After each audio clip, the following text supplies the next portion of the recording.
शिमला के चौपाल में एक दर्दनाक सड़क हादसा पेश आया है।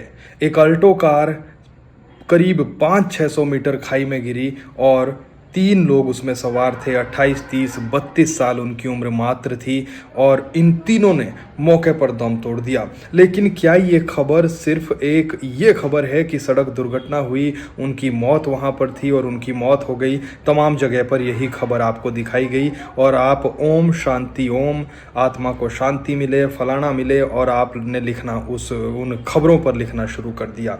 लेकिन क्या आपको नहीं लगता कि ये जो वीडियो हम आपको दिखा रहे हैं मौके की वीडियो है? क्या आपको नहीं लगता कि पैराफिट ऐसी जगहों के लिए बने हैं? क्या आपको नहीं लगता कि यहाँ पर पैराफिट होता तो ये अल्टो कार रुक जाती, सड़क में इसमें जो है खाई में नहीं गिरती?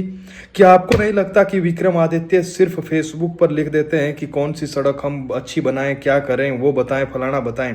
क्या आपको नहीं लगता कि कम से कम पैराफिट ऐसी जगहों पर तो हो जहां पर गहरी खाई सीधी नीचे दिखती है? क्या पैराफिट लगा पाना सरकार के हाथ में नहीं है? क्या कम से कम खतरनाक सड़कों पर पैराफिट नहीं लगने चाहिए? ये सिर्फ चौपाल की बात नहीं है। हिमाचल प्रदेश के चंबा, सिरमौर, कई ऐसे जिलों में चले जाइए, दुर्गम क्षेत्रों में चले जाइए, आपको पैराफिट नहीं दिखाई देंगे। आखिर क्यों पीडब्ल्यूडी की तरफ से पैराफिट नहीं बनाए जाते हैं? सड़क आप बना देते हैं एक अल्टो कार के बराबर, इतनी सी आप सड़क बना देते हैं जिसमें एक अल्टो कार गुजरती है, ऊपर से अगर कुछ आ गया तो आपको 1 किलोमीटर पीछे जाना पड़ेगा, तब जाकर दूसरी गाड़ी निकलेगी। लेकिन नेताओं को क्या है, मंत्रियों को क्या है, जब ये यहाँ से गुजरते हैं तो पूरी सड़क खाली कर दी जाती है। लेकिन क्या ये सोचने वाली बात नहीं है कि इन 3 युवकों की अगर मौत हुई है तो पैराफिट अगर यहाँ पर होते तो इनकी जान बच सकती थी?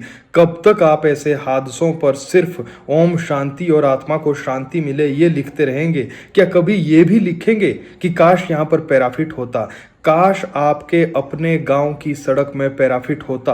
पूरी खबर की जानकारी भी आपको दूंगा, लेकिन बाद में दूंगा। पहले आपको ये जगाना बहुत ज़रूरी है कि आप ग्रामीण नारे लगाने के लिए गाड़ियों में ठूस ठूस कर पहुंचाए जाते हैं। जहां कोई नेता आता है और आप नारे लगाने के लिए पूरा गांव चला जाता है, लेकिन क्या कभी आपकी भीड़, ये नारे लगाने की आपकी प्रथा, क्या कभी आपके खस्ता हाल सड़क की समस्या को लेकर डीसी, एसडीएम या फिर किसी नेता के पास पहुंची? नहीं पहुंची होगी, और अगर नहीं पहुंची तो हाथ से देख लीजिएगा। खबर पर आते हैं, आखिर मामला क्या है?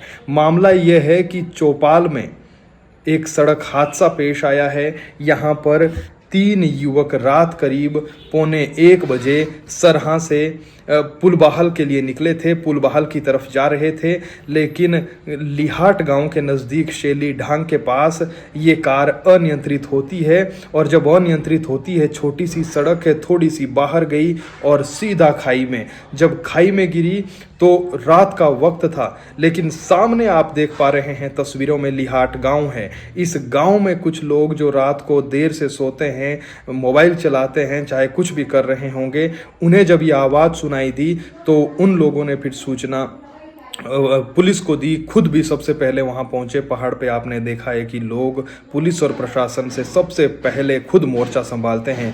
जब तक ये लोग यहां पहुंचे, पुलिस पहुंची, प्रशासन पहुंचा, 2:30 बज चुके थे और रात के वक्त इतनी गहरी खाई में उतरना भी किसी खतरे से खाली नहीं था।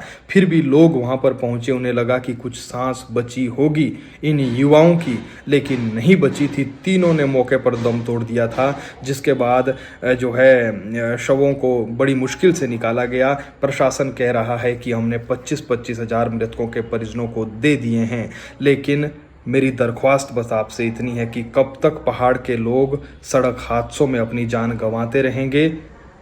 कारण आप देख रहे हैं, हमने भी आपको बता दिया है। मृतकों के क्या नाम है वो आपको बताते हैं, कौन कौन इसमें जो है जिनकी जान गई है उनके नाम मैं आपको बता दूं।